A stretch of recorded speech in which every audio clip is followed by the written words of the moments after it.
Hey, what's up everybody, Haskyns here, and today I'm going to walk you through this new custom Mose Eisley build that I did here in the Rebel Cave. Now this scene is absolutely beautiful. I'll even show you some tips on how I was able to create this awesome waterfall bedroom section here.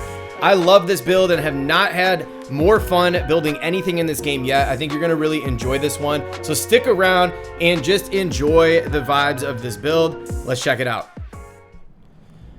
All right. So let's get a tour of this build. This thing, I have about 8 hours in total into this build. That is including some time for grinding for sandstone, plastoid, and the durasteel.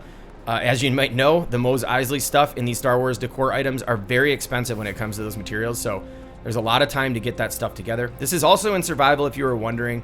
One thing I want to point out, so we have our jump tower off to the right. We have this nice lighthouse kind of tower off into the back there. And then we have a workbench tower here. The reason I built those is to give it a little bit more height because of how much and how tall this backdrop was. It looked very short and stubby otherwise.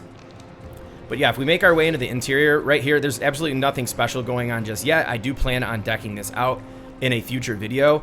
But this has become the sandstone workshop. That's why all of this stuff is in here. And as you can see, I am prepared to continue going crazy in here with all of these materials.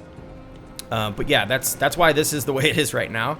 But we also have this really cool jump pad section here. So if you looked at that tower from the front before, this is a great way to get up into this section here, which I plan on building and extending off of this main base. But yeah, that tower there is my jump tower, and it's a nice way to pretty much get anywhere you want to on this base. And then off here, I put a little door because you can actually roll behind these waterfalls. So I don't know exactly what I'm going to do in here just yet, but we'll get something going there. All right, now for this part over here, there is another entrance that I had that you could see off to the left side of the base here. I like to have multiple ways of getting in and out of the actual structures. Now this is super cool back here. I wanted to figure out a way to leave this waterfall open so that it adds character to the build, so you can actually see it kind of from the interior here. But I also didn't want it to just be wide open. I wanted to give some detail, so I built this bridge.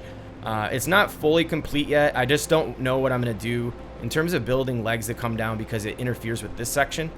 But this is my bedroom. So as you know, if you've been around this channel, I like to do very unique bedrooms, and this is what I've come up with. So I just did this simply by putting down some stairs. These are like the half stairs and some flooring.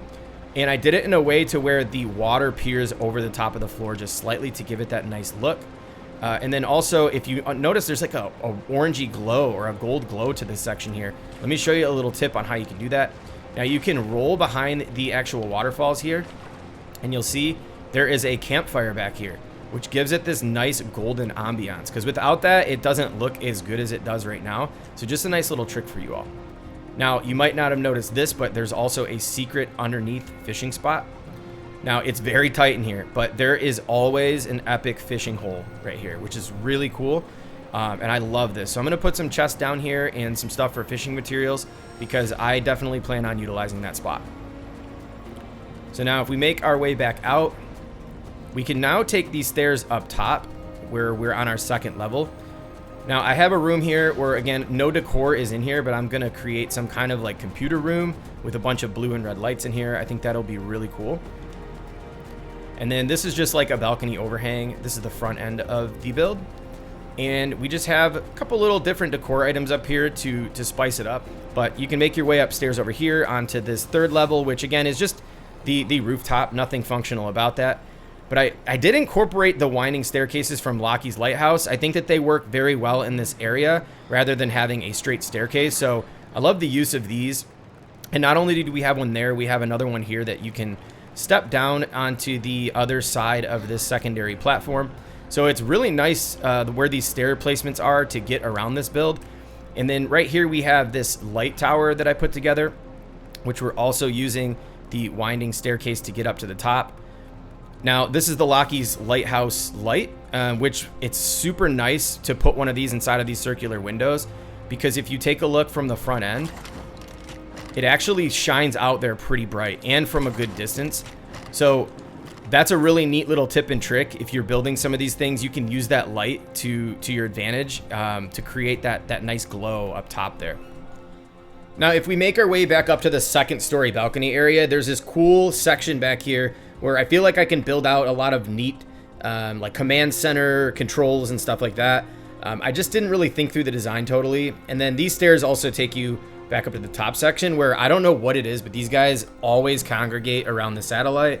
I'm pretty sure they're just like talking behind my back at this point, because they never hang out down there. But whatever, it's kind of a cool thing to have these NPCs running around the base. And then here's that bridge that we were talking about from down below. So if you stand here, you can look, that's where my bedroom's at. That nice little waterfall section where we have all of our plants and stuff. But yeah, let's take a look back down here.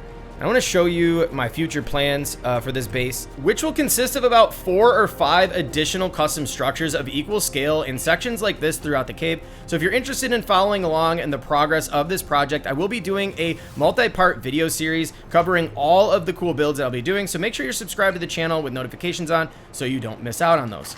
If you enjoyed this build and are excited for this series, give the video a thumbs up and make sure you comment down below what your favorite part is. This is Haskyns signing off. I'll catch you in the next one.